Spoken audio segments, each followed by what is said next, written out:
lang. Ria, alasing ko na. Ba't di ka pa pumanaog? Ang ginaw talagang ngayon. Nga lang, kailangan ko nang pumunta sa maisan. Pero ang hirap bumangon.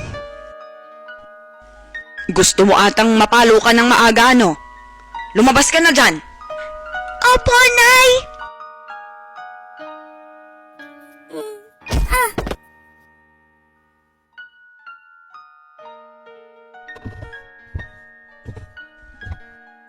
Napano ka? Teka, saglit nga. Mainit ka. May lagnat ka pala. Ba't di mo sinabi? Pisyo, ikaw na munang pumunta sa maisan at umigib ng tubig sa balon. Hindi pwedeng gumawa si Ria ngayon at may sakit siya. Lagnat? O, sige na. Bumalik ka na muna doon sa loob ng kwarto mo at magpahinga ka. Ibig sabihin ba pag may sakit, pwedeng magpahinga